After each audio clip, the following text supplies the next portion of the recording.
Here's RT Bear here, a 40-year comic book veteran,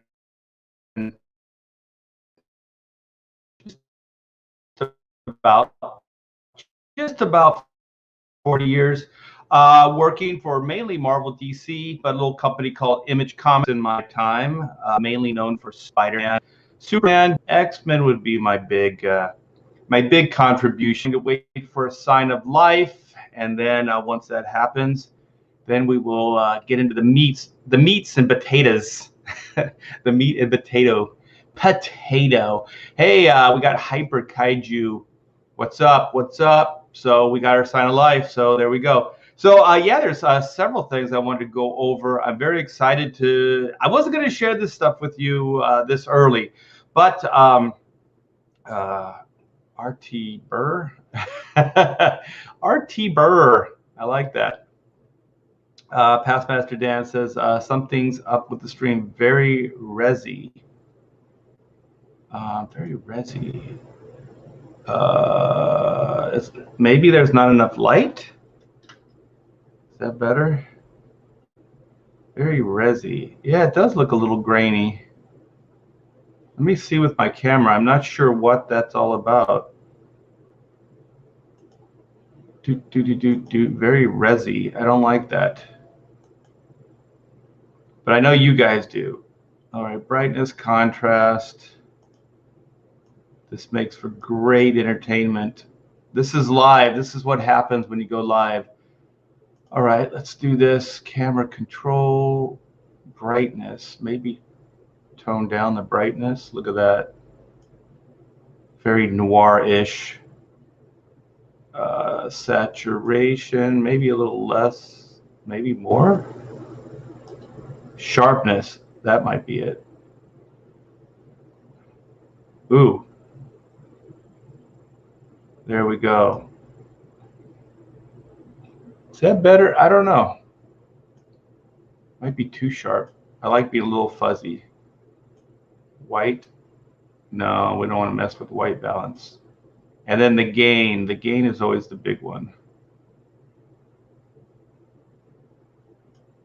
Yeah, let's see what this is like. Let's click OK. And let's move on with the show. Yeah, this looks better. I think it looks better. Past Master Dan says it looks better. Pixel? Is Pixel Trader in the house? Pixel. Oh, just pixels. Morning, Artie Bear. Morning, chat. It is the morning hullaballoo show. Well, we got our little technical problem taken care of, hopefully, or at least picture quality poor. What are your settings? I don't know what my settings are. The lighting always changes in here, so I don't have like one of those studio lights. So and I have two big windows here. So I pretty much am just whatever the lighting is coming in to the room. So I usually try to close off the room. So the shutters are closed in these two windows. And so that I kind of keep the back lit so it doesn't blow out the front. So the front where the camera is doesn't get blown out. So we got Andy Smith. Andy Smith and I are going to hang out tonight on a Professionals. We're going to spill some ink. And Andy, I got to get those old pictures of my car out so I can show them off. Put a filter on it. What is a filter? I don't even know what a filter is. Chrono Mechanics in the BG. Let's see. Unblock you on Twitter. I didn't know I blocked you. I don't block anybody. I don't even know how to block anybody. Can you unblock me on Twitter? Dude, that's beyond me. I can't even find a filter. Can you unblock me on Twitter? I don't block anybody. Like I said, I don't know how it's done. So if you are blocked, I don't know how that even happened. It's on Andy's tonight. So Andy Smith will be hosting the professionals, and I believe it's 7 Eastern Standard Time. I believe. No, it's 7. It's 7 my time. I think it's 8 o'clock Eastern Time. But if Andy's still in the house, he can correct us. Ignition, get tuned. What's up? Did some sharing? Should get a few looking for boomer time. What is that? You guys are having your own conversations. How dare you? What's up, Todd? What's up? 740. Aloha Pixel. Trying to figure stuff out. I guess there's nothing. I guess I really didn't miss. Oh, 8. Andy says 8. Yeah, so it's 8 Eastern Time. So I always get mixed up. So it's 7 my time, standard or Central Time. All right. So we have spoken. Andy has spoken. So we have done all of our professionals conversation and promotion. Yes, it'll be cool. Boomer time is art changing colors. Oh yeah, I went through my whole blue filter period. I guess that was a filter. I didn't even know how I was doing it, but I was. So I stay blocked? I don't know. I'll look into it. Is your Twitter the same as that ArtCS? I'll see if I can look into it. That's sad, the way you said that. That's sad. I don't want to block anybody. That's not what I'm about. I'm inclusive. I am one of the most inclusive people you will ever meet. And yeah, Todd, we got to get back on a live stream. I talked to Comic Book Bob the other day, and we were thinking of doing a professional soon. So it wouldn't be a professionals without Todd Mulrooney. Kevin Thompson, what is up, brother? I think your box is packed up, so I think it's going out soon. And I got a bunch of prelims, like pencil stuff, and a bunch of extras there that I packed up for you. Because you're always so good to me, I feel like I need to pay it forward and be good to you. So I think there's like some black and white layouts for like covers, and then the pencils to Lilith from Graveyard Shift that you bought at the auction, the ink version. I'm sending along there's a pencil version as well, like a rough for that, and I'm sending that as well. So that's original artwork. Because I appreciate you, Kevin Thompson. Okay, all right. Well, there's another bit of business that I want to take care of. I believe that all of the Chrono Mechanics Doug sketches for the Golden Time card are going out. I think today, or they went out yesterday to the post office.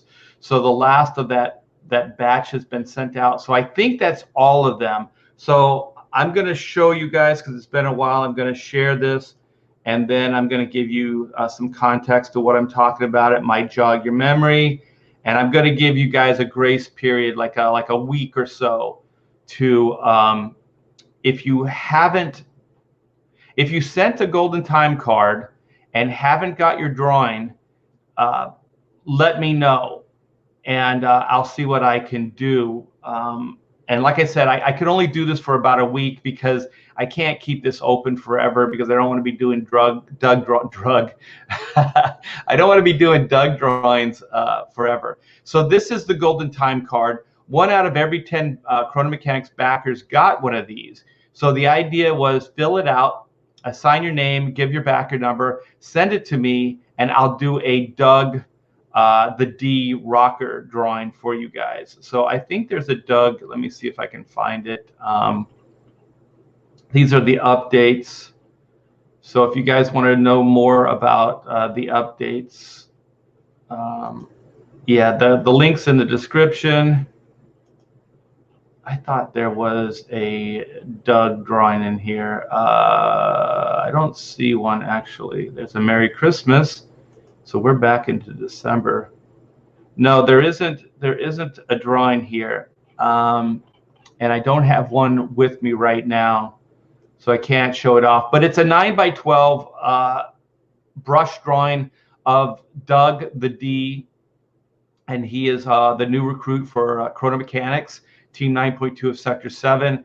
And so if you got one of these cards and you filled it out and you sent it to me, what happened is when we were in the move from California to Texas, they got misplaced. All the cars got misplaced. So I finally found them just a few weeks or so ago, and I found them. And so now we are, getting the drawings out there and sending them to people. But I just want to let you know that I might not have found all of them. So if you guys didn't get a drawing yet and you sent a time card, the big thing is if you already sent a time card, then let me know through the site here, or through Twitter or through Facebook or wherever. I mean, I check all that stuff. Sometimes not as often as I should, but I do check it. And we'll see if we can hook you up with one of the drawings. I just want to make sure that everybody that sent one of these cards in will get their drawing. And I apologize for the delinquency and not getting things done as quickly as possible. But the move did throw a monkey wrench. Get it?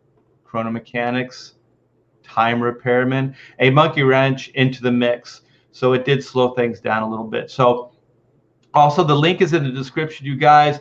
So if you haven't backed a Chrono Mechanics book, or if you want to pick up a poster or a sketchbook or something like that, everything is still available here. So come by and pick something up.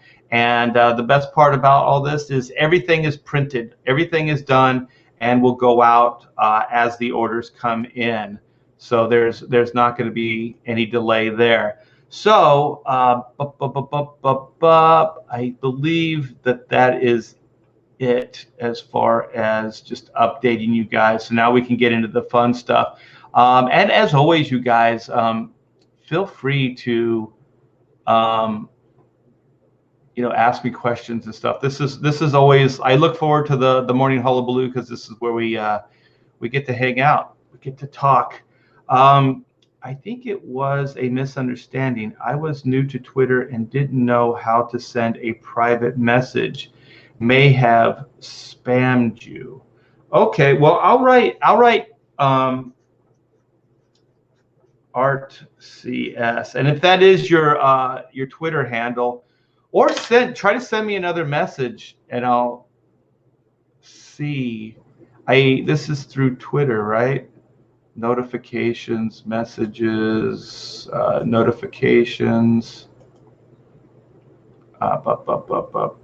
Yeah, I'm not sure how the best way to do this is, but I'm sorry if you got bumped, because that like I said, I don't even really know how to do it.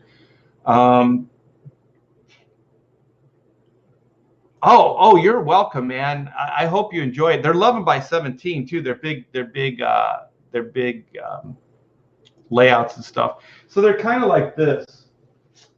So I can show this off now. This is kind of what I sent you, Kevin. So they're 11x17 layouts, and so I'm going to show this piece of artwork off finished in a couple minutes. So I think it's going to be the cover to Black and White Volume 2. So I'll be premiering that today. If Chrono Mechanics was made into an animated feature, gosh, I'm having a hard time today. How would you like to introduce them, background-wise?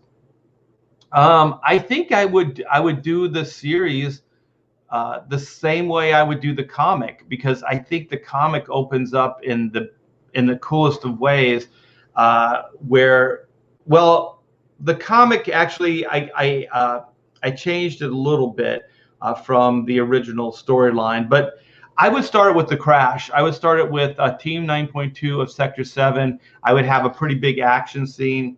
I would show them in the cockpit. I would show them commuting, having a good time. They're commuting on the time stream. They're having a good time. They're drinking their coffee and stuff like that. On autopilot, there's traffic in the time stream. So just normal, pain in the ass, day-to-day job stuff. And then all of a sudden, the quickie time guys come in, and then they have to race to the work site. So they're racing to the work site, and then Quickie Time bumps them, and by ramming them, knocks them out of their timeline or out of the time stream. And then they go into a chronomite turf war, and then these chronomites are like time gremlins, and they eat any tech that comes into their turf.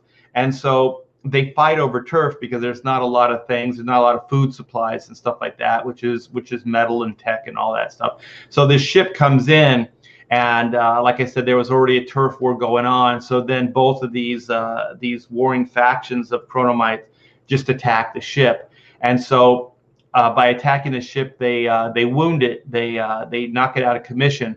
So then the mechanics have to try to get the ship back in running order so they can get out of there and they can get to the work site. So they temporarily fix it. These are all spoiler alerts. You guys should all have your Chrono Mechanics books. And so then they get out of the turf war, the chronomite turf war, but at a heavy cost, at a very, very heavy cost. So then they're able to make it to their timeline with a crippled ship, but they have to crash land, and the ship and everything in it is not functioning.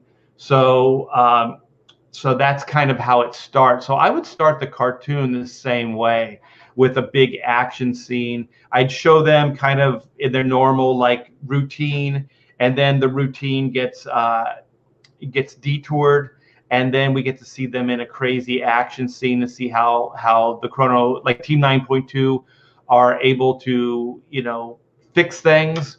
And then even though they fixed the ship, they didn't really fix it permanently, and so then it still crashed, and then we were left with a fallen mechanic. And then that's where Doug comes in. They have to replace a mechanic. So then it becomes a fish out of water story, where you have a 20th century slacker and how he's going to fit into a very work-oriented, regimented team. A guy that does not believe in teamwork, does not believe in any kind of work at all. He's just a rocker. Past Master Dan, my brother's name is Doug, not nearly as cool as Doug. Well, you know, none of us could be as cool as Doug. Doug is the coolest guy in comics ever. No,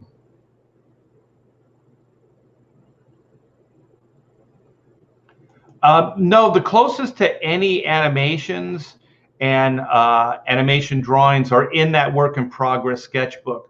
So if you go to the Chrono Mechanics Retrofit Indiegogo site, there's a work in progress sketchbook, and you can pick that up. And there's a lot of turnarounds, and there's different animation drawings in there that I did for when we did have the deal at Kids WB. So there was some work and effort that went into the animation, but there's no actual animation that was shown.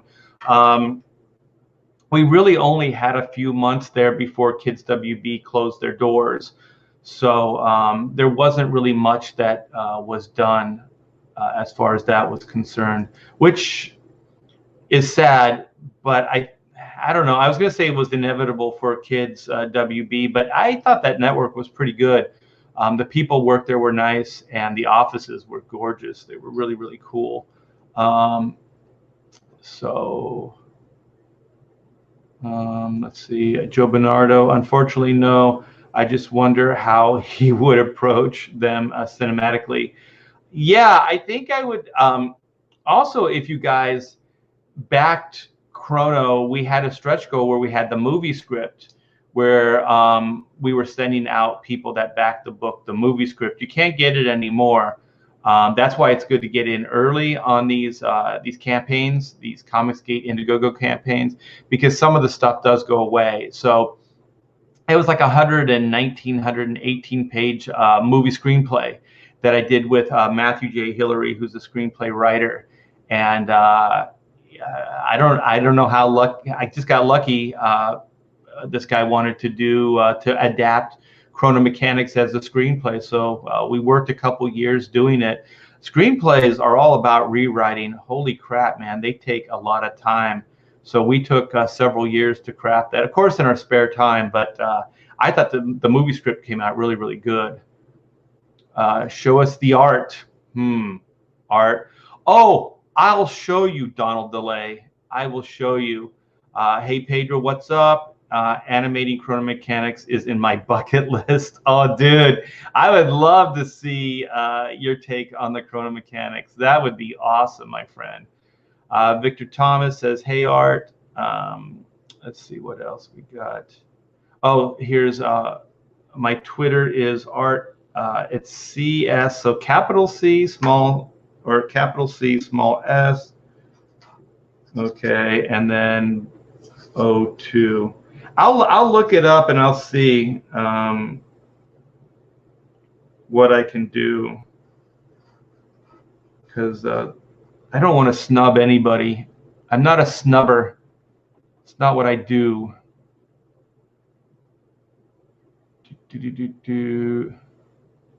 Joe Bernardo asks, is the first black and white still available? It is not still available. However, the new campaign, the Volume 2 campaign, which we are going to be launching soon, will have a second chance at the original Image miniseries and the original book. And then I have, I think I have very few of the Greg Capullo variants. So this might be available. And then one of the, I think they call them naked or logo-less variants of the Greg Capullo cover as well. So I hope that answers that question. No, I haven't. I like his work though. Yeah, that would be cool. I went, there's a couple comic shops in my area that I went to, and I'll probably start being able to network soon, especially now that I don't have to wear the stupid masks and things like that. I don't like that at all. Oh, they're called virgin covers. Yes, thank you, Frankie. All right, so I wanted to show something to you before I show you the preview. Of course, you have to keep teasing these things, right? You can't come right out and show it. I know Donald just wants everything his way, but I want to show these off. We actually, D Geek Art had some of these made up, some promotional ones, and so she's sending them my way. So I'll be able to show actual physical shirts soon. But these are the Hack Shack Studios Inco shirts. So I believe the Hack Shack Studios publishing is going to be on the sleeve here, not on the front. So for the finished version, and then oh, that's the hat. So this is what the front will look like. So the front will have the Inco with his saying "That's good ink" on the front, and then the shoulder will have the patch, the Hack Shack Studios patch on the side there. And so then, God, this looks so cool. Yeah, D Geek Art did an amazing job. So actually, this all of this came out of a live stream. So this is a while back when I was working with Taylor Grosso at Hack Shack Studios when we were still in California, and we were just goofing around that we needed a mascot. So then Inco came out of just brainstorming, just having a fun little tangent moment on the show, and we came up with Inco and kind of did a basic description of the character.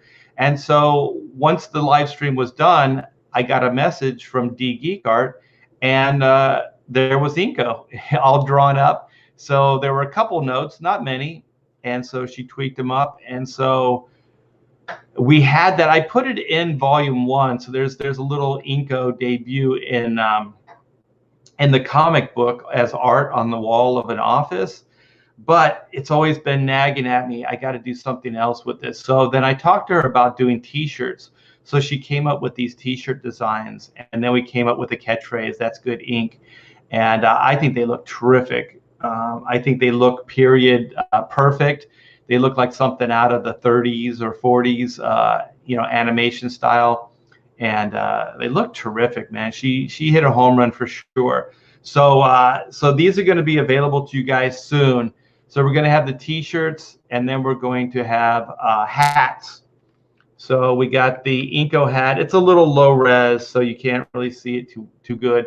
But yeah, it's going to have the saying "That's good ink." I kind of want to put Hack Shack Studios or my my website, art by tbear.com on the back of it. Maybe we're still working out some of the details, but yes, I am going to be wearing these on a live stream very, very soon, and I'm going to be wearing them with pride. So thank you so much, D Geek Art, if you are listening, for all your input. You are a good ally to Comicsgate for sure, and I do appreciate this. This was all like just kind of motivated by her, very little instigation by me,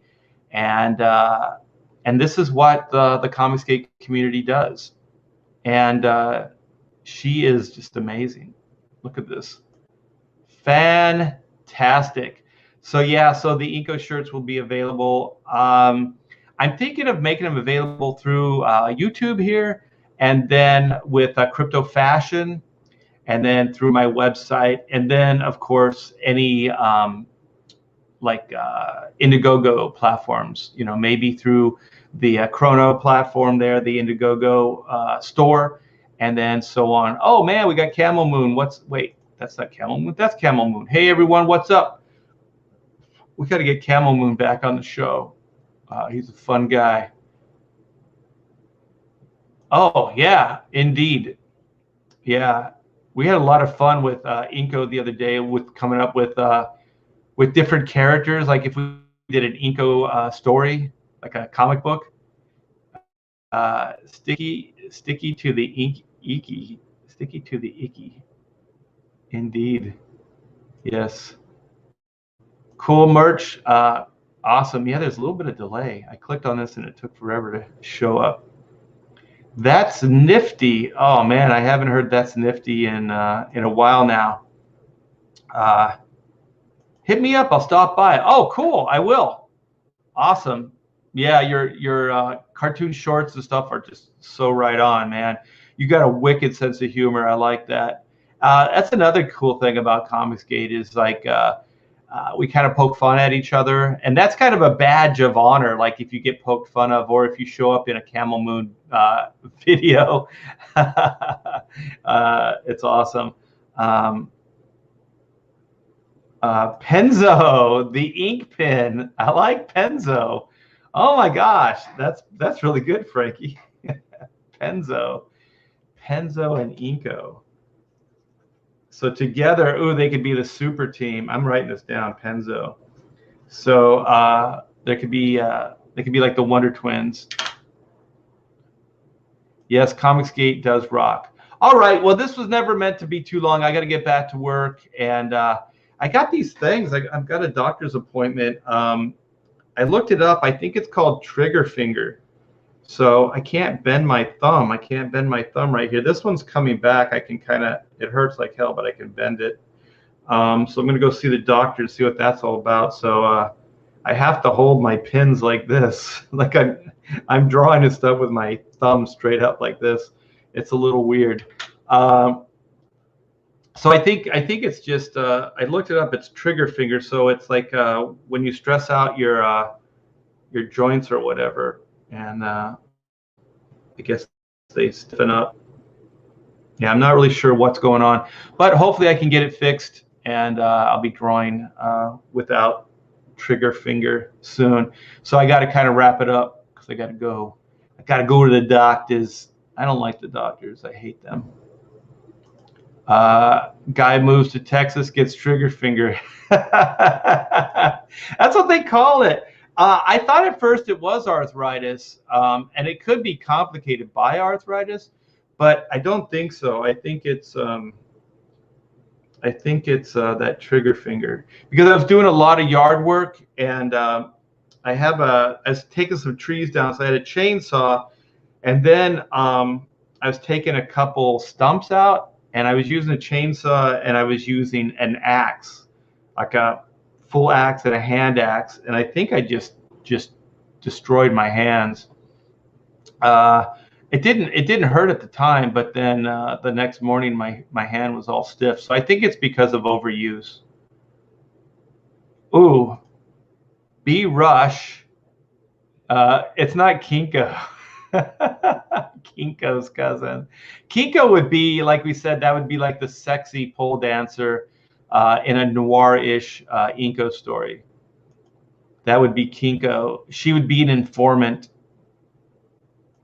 You are giving yourself a thumbs up as you draw. Yes, everything meets with an approval. All right, well, let's do some art showing off. I'm going to show this off, and it's going to probably not look that great. So let me see. I think there's a way to darken your screen. Let me see here. Okay. Is that it? No. Is it mode? Stay there. Mode. No, that's really bright. Yeah, I got to keep it there. Okay, so this is the darkest mode. So I think if I turn it, I think it's the reflection of the screen back on the white paper. So this is page 2. So this was the initial layout. Oh my gosh, it's so bad. I shouldn't have done this. So wow, it's worse than I thought it would be. Hold on, I'm gonna see if I can darken the room. I checked it out early and it wasn't this bad. Let me darken the room again.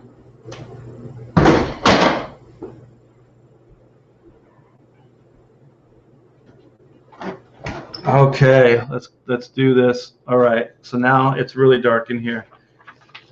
So let's see if this helps. It helps a little bit. Yeah. So this is page 2. So this was the initial thumbnail. So sometimes, you know, I'll brainstorm, and I'm working with a writer on this, and I'm going to reveal the writer soon. And we're going to do a big old knockdown, drag out live stream. So kind of brainstorming with him, and then just throwing some doodles together. And most of the book is all done. So it's all kind of in that kind of state. So this is kind of what I do, is I just lay it out, I put it together in a book. And so this is Black and White Volume 2 coming together. And so then this, now I'm starting to refine some of the layouts. So this is page 2. So it's the same general idea as that other page that I showed you, but it's just refined. So this is white, and she's looking for somebody. So let me see if I turn it. Now if I turn it this way, it's worse. So yeah, here it is. I guess I could scan it. Maybe I'll scan this at some future live stream. So after this, then I go into, like, I'll probably blow this up to 11 by 17 size, and then I'll rework it a little bit. You know, I'll iron out some of the problems, and then I'll finish penciling it up. So that's page 2. So I just wanted to show you guys that I have been working and getting stuff done. Sometimes it just doesn't feel like it. And so now that I'm getting closer to launching Black and White Volume 2, I'm going to start, you know, revealing stuff and things. So Donald said that sucks. Well, thank you for the. Are you talking about the drawing? I don't know what you're talking about.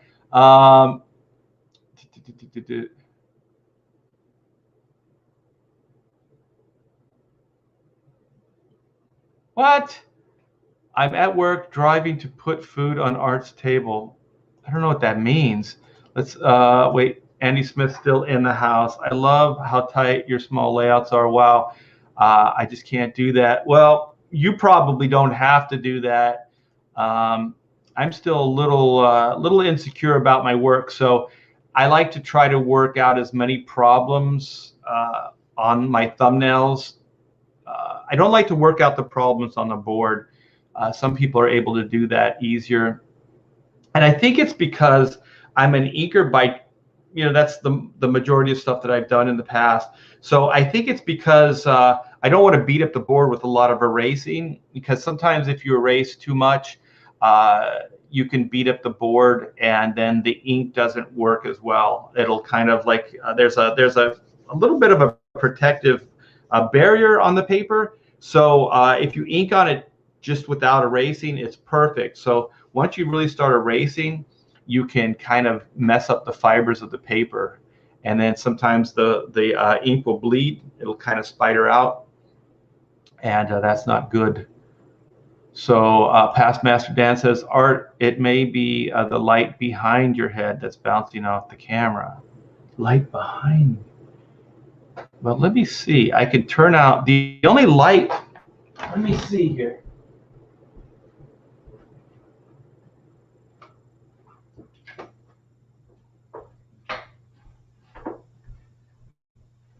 Okay, we're going to try this again. All right, you guys. Now it's pitch black. Okay. Yeah, you can see it better. So it did help. Yeah, so this is, these are the thumbnails. So you can see I kind of drew beyond the layout, and that's going to be for full bleed. So what I do is I make these paper, and so this is to size and scale of the actual 11 by 17 artboard. So then when I blow this up, it'll be to size. Wow, now it's really dark in here.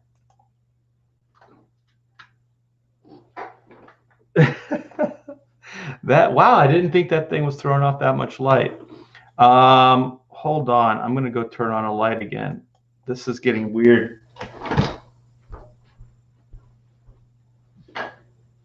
All right, this should help. Let's see. Let's see now. That's a little better. Yeah, I just turned on the one overhead light. So stairwell. So yeah, I guess there is quite a bit of luck. I'm in love with the debris, with all the debris.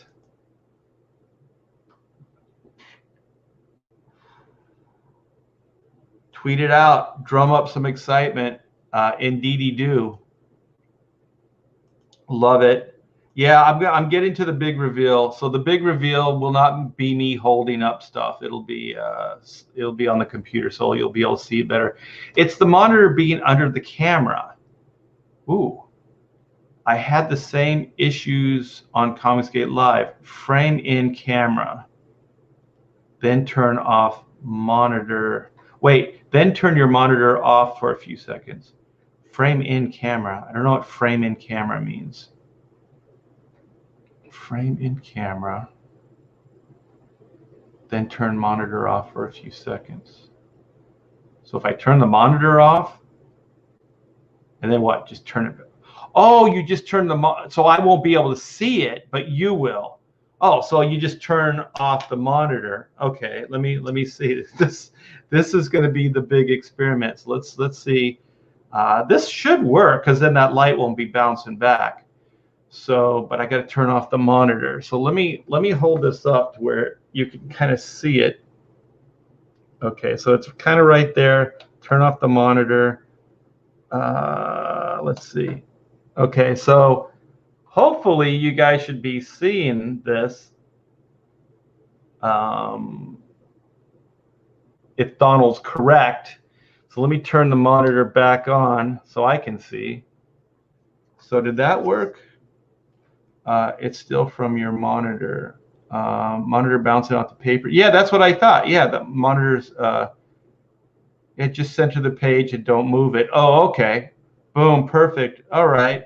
So it is the monitor. So I wonder how you could remedy that, because if I hold up like a comic book, it's not as bad. It's the white paper.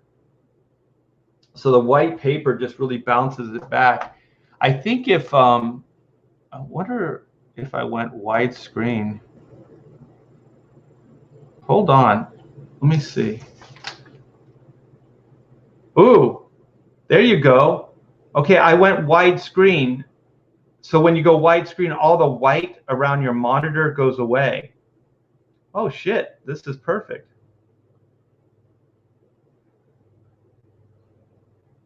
So there you guys go.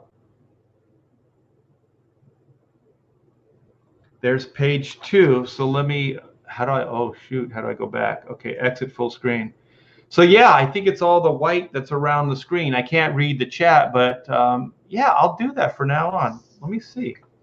Let me do this again. Okay, so if I go full screen, then I can hold stuff up.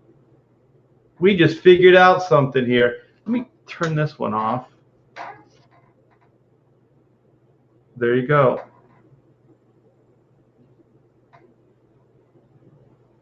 Okay. So it's a lighting issue. One of these days I'll figure it out. But maybe I could just kind of go into that. Joe Bernardo says, "Ooh, that page is sweet." Oh, wait till you see. Wait till you see what I have in store for you. Make your monitor background dark. That's what I was thinking, but I don't know how to do that either. So if I go full screen, then all that white isn't reflecting back when I hold up a white sheet of paper. So either that, because I like to just do spontaneous stuff like that, because I don't know. I mean, it seems weird to scan that. It's just kind of a thumbnail. Learning tech with T-Bear. Indeed.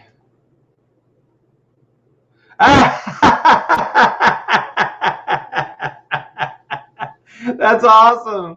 That is too funny. That is too funny. Yeah, Scott Campbell's now doing like draw an image. So he wants to see everybody's take on an image that he drew, and I think it's Black Cat or something like that. So there's some cool people doing some of that stuff. So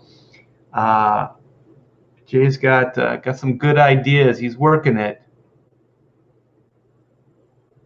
So dye your white hair dark. So it's the white hair that's reflecting back at the camera. Is that it? Is that what you're saying? Okay, so let's do this. Okay, so we need a drum roll. I'm going to share and show you guys one of the many things I've been working on. So let me get it all fixed here. All right, so share screen. So I have a few pieces of artwork that I was thinking for the cover, but I really like this one. So hopefully you guys can see this, and there's no backlighting, there's no craziness. So I believe this is going to be the cover to issue 1. Or not issue 1, cover 1, because there's going to be some variants. So this will be the main cover 1 to Black and White Volume 2, I should say. So there's Chang with his childlike evilness. There's his two goons, and there's Black and White looking badass. There's the mechs that are in the background there. And then we have, I wanted to put Uncle Yi, and Brooks Gray on the cover. They've never been on a cover before, so I thought it was cool. So they're all kind of like in battle pose, and then Uncle Yi has a baseball bat, and then Gray has a big old huge blaster. And so yeah, I thought this came out pretty good. I like it. And let me scan a little bit more. So I had to ink this with a micron because of my thumb. So this is not, there's some brushwork in here, but this is all micron. So I don't really like, and I usually tell people don't use a micron, but I had to just because of my hands, the way they are. But I think it came out pretty good. I don't think you can really tell, but I did have to draw like all these hatches and stuff. They were more drawn than they were actually just inked. And you could see the grayness, and like markers aren't really black. So some of the gray that you can see in there is because of the marker. Especially when you erase over the marker, they gray down. So if you ink, with India ink, like I use Pelican, it doesn't gray down when you erase it. So here's the big scan. So yeah, I'm real happy with this. I think Volume 2 is going to frickin' rock. The story is so cool. I have so many big reveals for you guys that I just been biting my lip to not spill the beans. So now that we're getting closer to the campaign, I'm going to start showing you guys what I've been working on, and I'm going to let you know who I've been working with, and all this stuff. So this is going to be a big campaign, you guys. And it's the conclusion to the story, and the story is just going to frickin' rock. It's going to be there's a little bit of setup at the beginning, so about a third of it. There's action still at the beginning too, but about a third of it is kind of set up. So you're going to find out a little bit more about Jake Chang, or JC as he is in the story proper. That's this guy right here. And so you're going to find out a little bit more about his backstory, what he wants, what he's all about, and what his big evil plans are. And then Ving and Kenge are here. I really like the way Ving's face came out here. I thought it looked pretty cool. So, man, the hardest thing here was that they wear black suits, but I didn't want black in the background here. So I was like, how am I going to figure this out? Because, the black would have just been all the way behind White's head here. And so then I was like, well, what if I kind of have it fade out with cross hatching? And then it's like, okay, well, that sounds good, but how do you do it? And so I just kind of got some key blacks and then kind of started hatching and fading out of the blacks. And like I said, this is all freaking marker. This is all these microns. So I used a really thick micron here because I wanted to get like the spontaneity of the line and thickness. So if the marker is a little thicker, you can kind of get a little bit of a taper, like a thick to thin taper. So I used a really thick micron in here to get that look. But then I had to kind of draw into it as well. So it wasn't that easy. And so that it fades out as it goes down his sleeve. And then you can see, like at the sleeve here, there's a little bit of a sloppy brush over the line because I wanted some, like where his trigger finger is, yeah, so there's that. I like drawing like make-believe guns. So this is like a future tense story. So I didn't really want to deal with any realistic looking weapons just because I don't like to do photo reference. So they're all made up guns and stuff. So I like Black's guns. I think they came out really cool. I like them. They kind of look like a 6-shooter. I imagine like that whole bullet chamber 6-shooter kind of thing. The shape here is probably like a cartridge where it pops out and then he can pop a new one in. That's why he's got all the saddlebags, like all the bags and all the utility belt stuff, because I imagine it's got all all their goodies in it.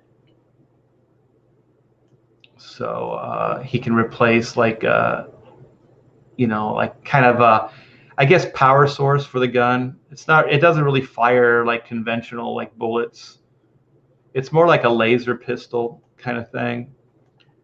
And also like all these rocks in the like right hand corner, and the reason the ground here is kind of simplified is because it's glowing. So this is all that purple ore that's in the first volume. So that's kind of like the mineral that basically is the science, is the super science to what is is supplying the power to Chang's mechs, and then Black and White use a synthesized version of that same thing to power their weapons. So Gray is a bit of a science, he's a tech guy, and so he figured out how to use, like he says, fire against fire. So he's basically using a more stable version of the mineral to power Reed's pistols and Whitney's staff. So then they can kind of stand a chance against Chang's power, but not really. They're still really outclassed. So I think all good stories are when the villain clearly has the upper hand on the hero, and that the hero somehow has to triumph over all adversity, all odds, and stuff like that. And believe me, in this story, if you thought Black and White got their asses handed to them in the first story, this next story, they get beat up pretty good, and we'll get to see how they come back from that, and how they basically, I guess, spoiler alert, bring down the big bad. Or do they? I don't know. I haven't written the ending yet. So this is Whitney Sung, aka White, and this is Reed Blackett, aka Black. So Black is an ex-MI10 spy. So MI10 was it's defunct now in the real world, but it was a real world spy agency. So like in Britain, they have like MI6, MI10. They have different MI10 divisions. So MI10 in the Second World War was a tech and science division for MI6. So what they did is, come up with weapons, different things that their soldiers could use to try to win the war. So then after the war, it was shut down. And so what I thought would be cool for Black and White, since this is a future story, and it's also just completely made up, you guys. So I tell everybody, like, the sensibilities are kind of like Big Trouble Little China. It's not. It's fun action adventure, but not meant to be taken too seriously. And so there's a lot of fun, just good, clean, clean action adventure stuff. So then the MI10 is a future. Like, I brought them back for this story, and we came up with some cool patches and designs and stuff. As well, that we offered in the first campaign, that we'll probably offer, but as a premium in the second, because I still have some of the MI10 patches and the Black and White gun sight patches, and so we'll probably bring those back for Volume 2 Indiegogo campaign. So yeah, he worked for them, and so did Gray. So Gray was he was like is it Q? For in James Bond, so he's like the gizmo guy. He made all the weapons and stuff like that, and so he worked with Reed's father in the MI6. So I'm looking at it as kind of like a spy family. So you know how you have like fighters family, you have basically a police officer like families, like generationally you have grandfather, son, and then grandson kind of thing, that become firefighters or cops. I'm kind of playing upon the same thing. So Reed's father, Alexander, was MI6, and so then he kind of met with his demise, and so that's kind of a little bit of a mystery that we tease in the story proper in Volume 1. And so when we get into the next story arc, we're going to get into Reed and his father and MI6 and that stuff a little bit more. But this one focuses more on Whitney and just forging the Black and White team, Volume 1 and Volume 2. That's what we do in that. So then basically, he's from a family of spies. So Gray, who was good friends with Reed's father, Alexander, kind of raises him. He's a surrogate father of sorts. And so then Reed just naturally goes into the family business. But Reed has a conscience that isn't like the older guys. The older guys could kill without conscience. They could follow orders without question. They could do stuff like that. But Reed, there's a series of things that happen that he's not cool with. And so then he starts questioning things. He starts questioning, why am I killing without question? Why am I, following orders, without question? And so then he starts looking into some of the stuff, and he starts realizing that, and I don't want to give away anything here, so I'm not going to give you too much detail, but he realizes that something happened and it went really bad, and it had to do with his father. So that's why he kind of bails on MI6. And so then he goes into the private sector. MI6 kind of sets him up with this lifestyle. So he's the importer, exporter. I thought that would be cool for an ex-spy, since they travel and they know the world and they know culture and things like that, different places, their culture. And so him and Gray just kind of they retire, and they become these importer exporters, since they were kind of a team and they're kind of a father and son kind of thing anyway. So it just organically happened. And so that's what leads us to the story proper with volume 1. And that's how he meets Whitney, and that's how he meets Uncle Yi, and then gets involved in their family drama. So it is kind of a story of family. So there's family at the backdrop and at the heart to most of this story. So there's Reed's family, and then there's Whitney's family. And then I thought what was cool is that we have Uncle Yi, and we have Gray, which is basically, Uncle Yi is Whitney's father, so he raised Whitney, and then Gray is Reed's father. So there's a little bit of symmetry and similarness in their past, in Reed and Whitney's past, and their family history. So I thought that would be cool. And also it's kind of like an East meets West thing. So culturally speaking, you have Uncle Yi, who's, full Chinese. And then you have, Brooks Gray, very, very British, tea time, all that stuff, posh, say no more, that kind of thing.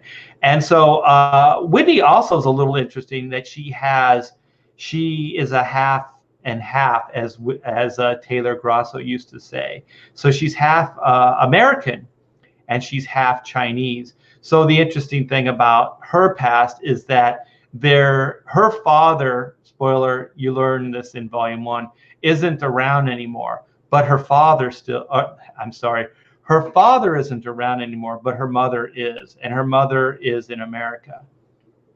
So this is something we can play upon in future storylines, just for like the emotional kind of backdrop to stories.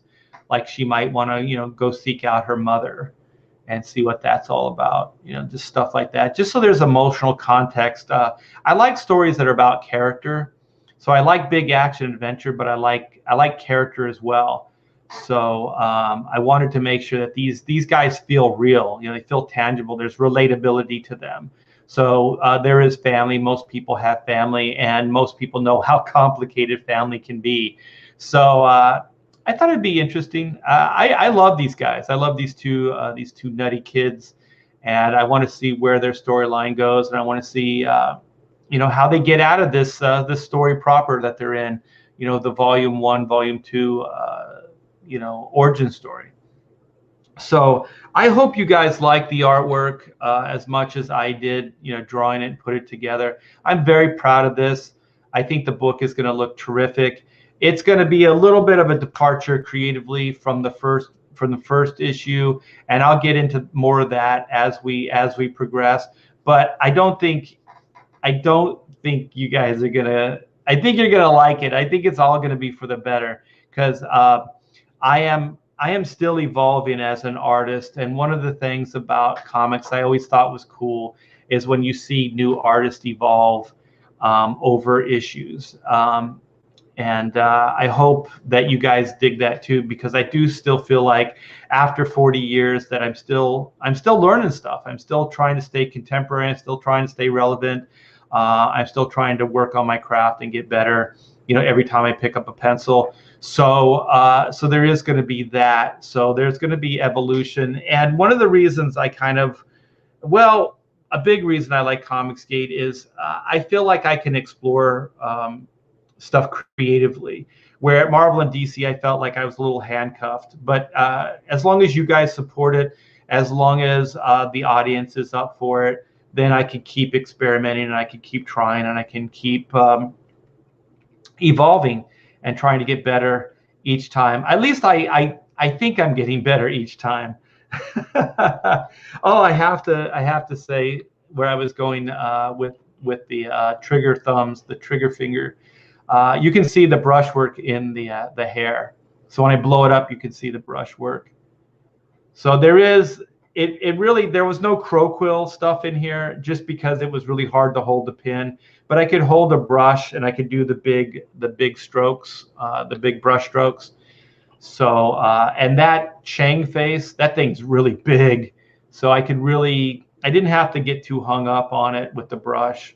If I was doing something really small, I think it would have been harder with my hand in the shape it is now.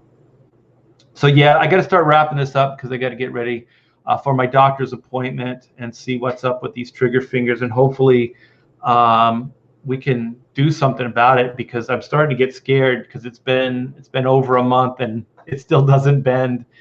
So I get a little nervous about that. So yeah, I hope you guys really dig this. I really like it. I love the Yi expression in his face there, and I like Gray. Gray's got that concerned look, like, oh, because Gray's always like he's an unwilling participant to the whole thing. Like he really doesn't want to do any of this stuff, but he's kind of, he's like, well, Reed loves this girl. He likes this girl. He wants to help this girl. So, I'm gonna have to help out. So, for right or wrong, I'm in. So yeah, so that's that, you guys.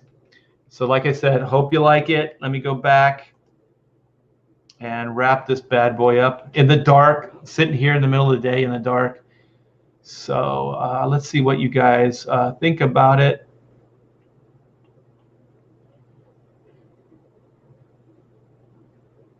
Okay.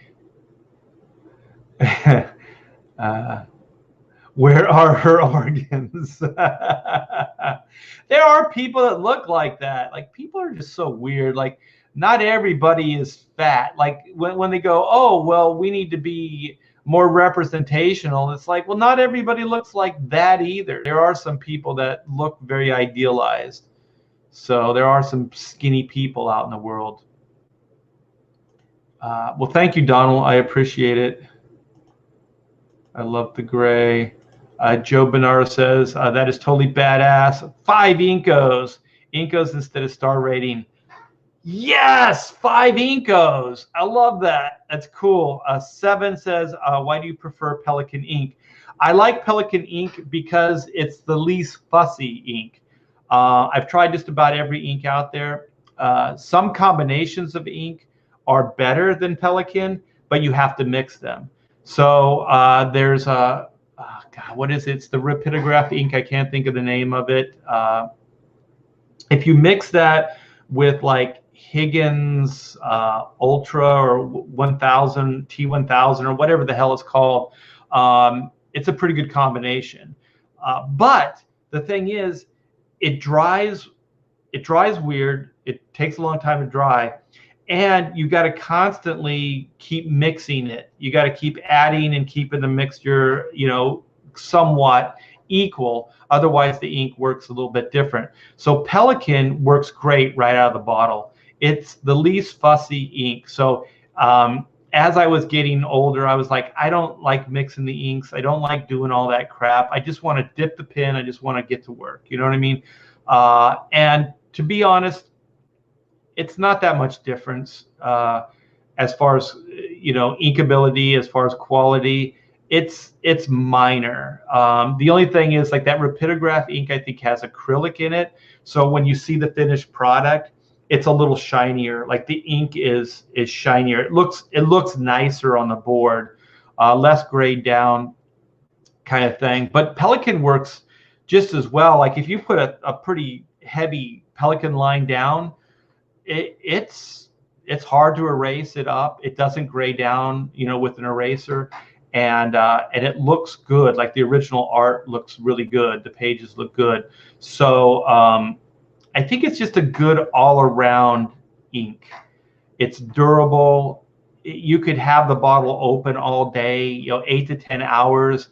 It doesn't dry out like some inks do. It depends on the time of year. If it's summer, it's hotter. You might find yourself adding new ink to it to keep it, so it flows well.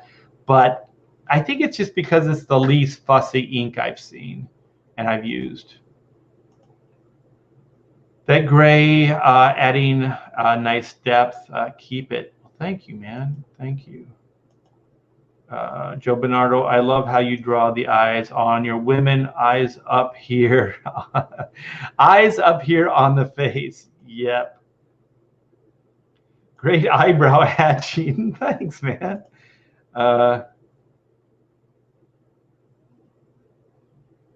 My phone can't handle the detail. I love it. Well, you guys can come back and check it out on the computer. Let's see what William says. Love the way you render the metal eyepiece. Yeah, it's all fun, man. It's 40 years of all this knowledge just kind of coming together. I try not to think too much about like direction, like what I want it to look like. I just kind of try to do and get out of the way. The most thought is just composition, proportion, form, rhythm, basic drawing stuff. That's where I spend most of the thought work. But as far as style, I just kind of go with it. And I think the style is progressing. I think it looks contemporary, but I think it looks unique. This campaign can't come soon enough. Oh, thanks, Kevin. I've never seen a fat micron. Let me see. I don't know if this is going to work, but this is an 05. So it's not, where are we? It's not real thick, but it's thicker than most. So if you kind of start slow and then move fast towards the end, it'll give you a little bit of a taper. Not much, but it'll give you a little bit of taper. You can even taper with a Sharpie. Like if you have a Sharpie is actually, you can do it more because it's a softer tip. If you start slow and then go fast, it'll kind of taper. So you'll get like a thick to thin line with it. And I'll do that sometimes at cons and things like that, where if I want some kind of, I'm working fast, I'll get that kind of look with a Sharpie. Sharpie is actually a really versatile tool. Sharpie artwork doesn't necessarily last very long. It'll gray down or brown. It turns color. But as far as just a quick idea tool, it's really good. I used to use a Sharpie even on some of the finished artwork because a Sharpie, an older Sharpie will gray down. So it's kind of like a dry brush. So you can kind of do a dry brush, like actual strokes with a Sharpie. So you can get some cool textures with the Sharpie. I'll just use whatever it takes to get the effect that I want. So I hope that worked, past Master Dan. It's an 05, so I don't know if they probably make thicker ones, but that's what I used on this piece. It's a comic. Screw real guns. Make it believable, not accurate. I completely agree, and I think that's where the fun is too. The fun is just shit you've never seen before. Like Kirby stuff, just art direction. I like good art direction on comics and movies, stuff like that. We got Philip Diaz in the house. Amazing. I think he's still Still talking about the artwork. I'm kind of like behind the chat a little bit, you guys. You might need to get a fat grip for your brush.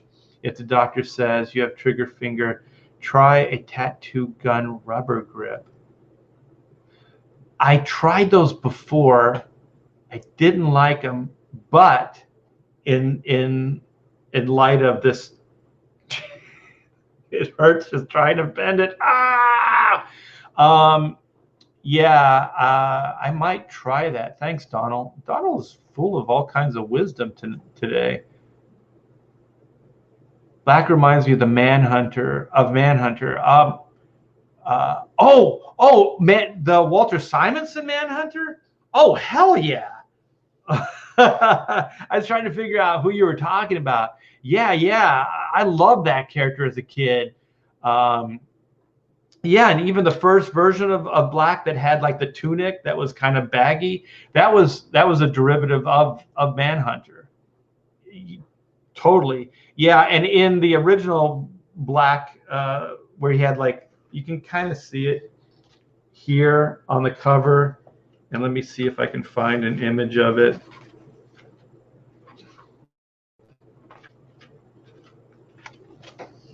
It's kind of like a bulletproof vest as well, but it's really that baggy kind of tunic thing that Walter Simonson did on Manhunter. That's exactly where I got it from. And then I was also thinking like he could pull stuff, like he's got the gun that could be inside of the kind of bulletproof tunic. MI10 aka Mix, the gray area between black and white. Yes.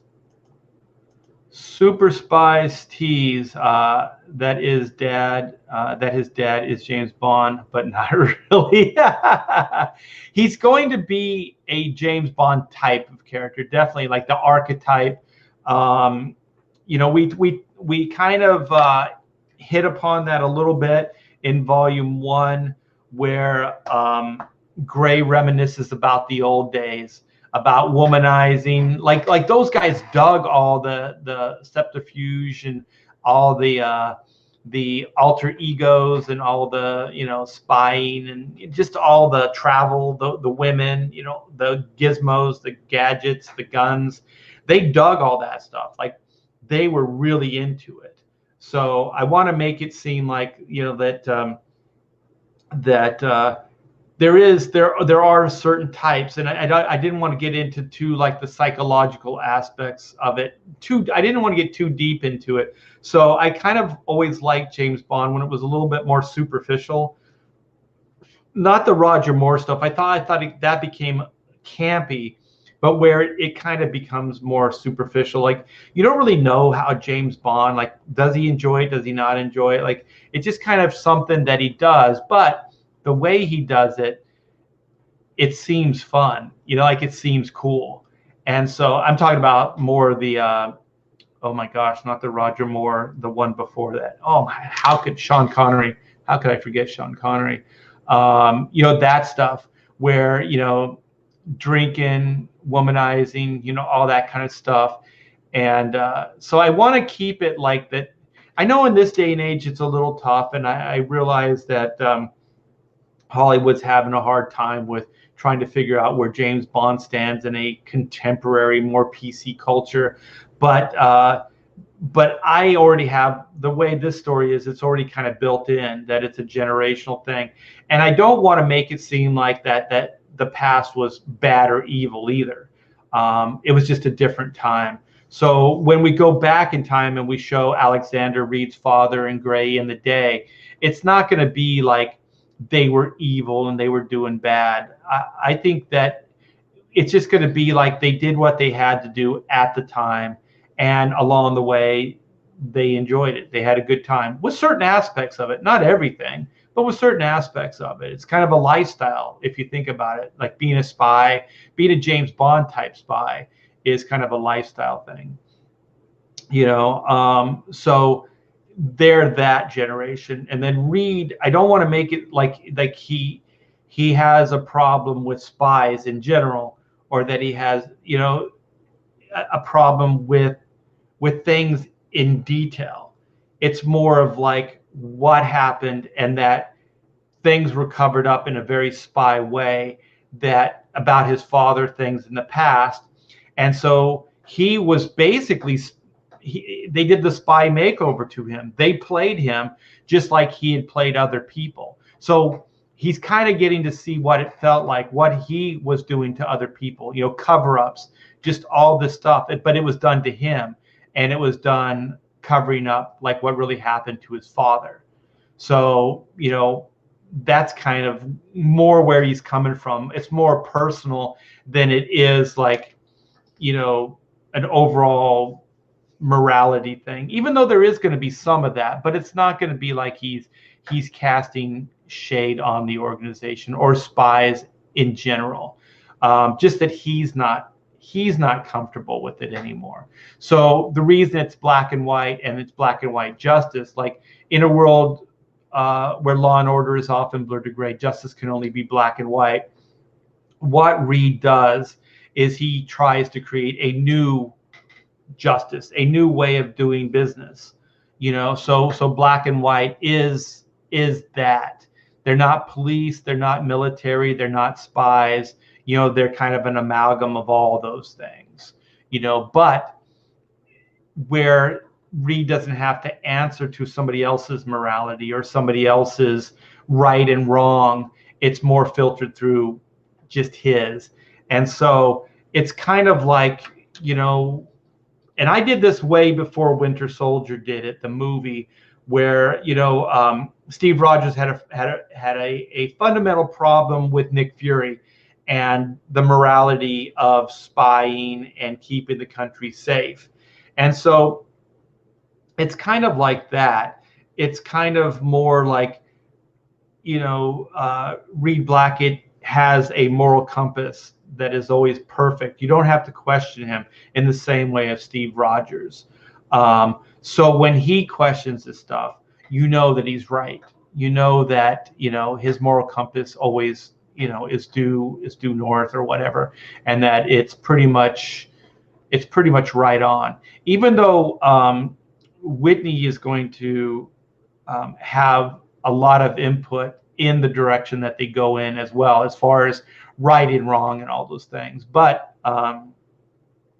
his is going to be kind of the main thing, and you see it in Volume 1, and you're going to kind of see Whitney come into her own in Volume 2.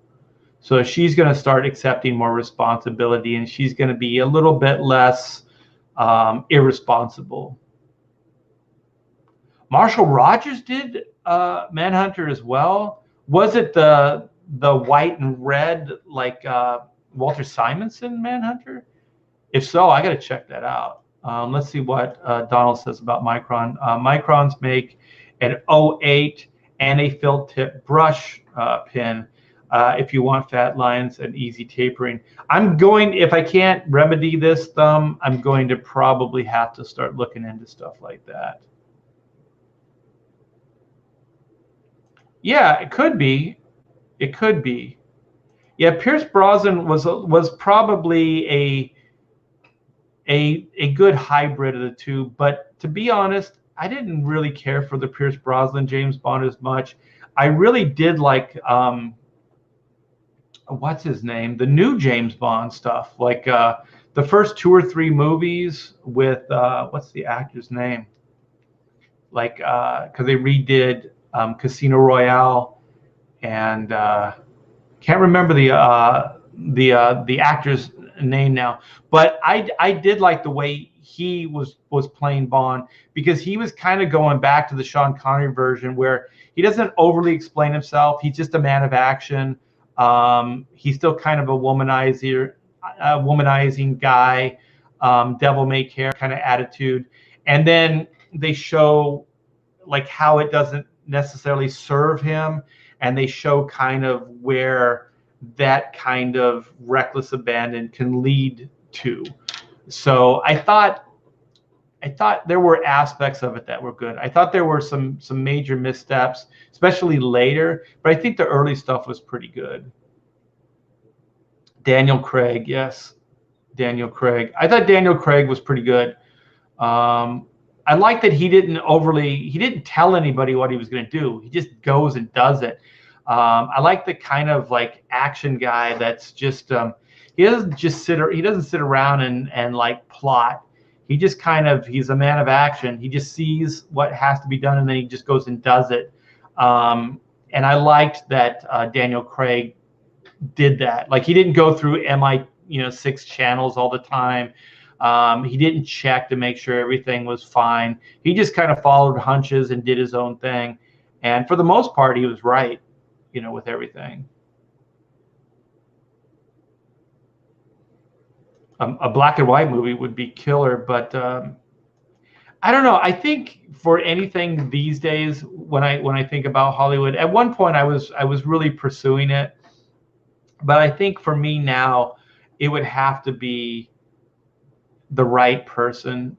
I would have to find a company and a director that really understood it, and that maybe I could be involved with, at least as a consultant, or write the first screenplay, or whatever it is, because I think I just would hate to see it not be true to the vision. And I'm open to collaboration, like changes. So if there were changes that came along the way and they were good, and I felt that they didn't compromise things too badly, I would go along with it. But I would have to be working with somebody that actually respected the original comic book.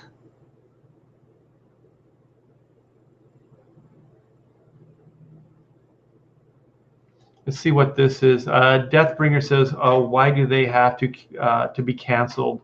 But the chick flick does the same thing in terms of man assertion, but doesn't get canceled. Yeah. This is all double standards. All this SJW stuff, as far as I'm concerned, is insanity and craziness. They just try to get you to believe a lie. It's the emperor's new clothes. It's like, oh, he's not naked. Yes, he is. He's naked as a jaybird. He doesn't have a stitch of clothes on, But they kind of pressure you into saying like, oh, well, if you don't say that his clothes are beautiful and amazing, then we're going to bury you, and we're going to crucify you, and that's crazy. That's just, they talk about bullying. That is complete mob bully mentality. That's insane. Oh, Peyton Holden is late. You didn't miss anything. Oh, you missed everything. Just a preview of Black and White, the cover, and a layout page of page 2. So I am going to wrap this up. I got to start getting ready, get out of here. Projection is ruining comics and entertainment in general. Yeah, there's a lot of projection going on. I do agree, Past Master. All right, you guys, thank you so much for hanging out with me. I hope you liked the Black and White preview. I hope to have some more stuff to show you soon, more updates and all that kind of stuff. Getting very excited about the new launch, and getting Volume 2 closer to campaign. So thanks again, you guys. Take care and have a great day. I'll see you later on the Professionals, and we're going to spill some ink for you guys tonight. So take care.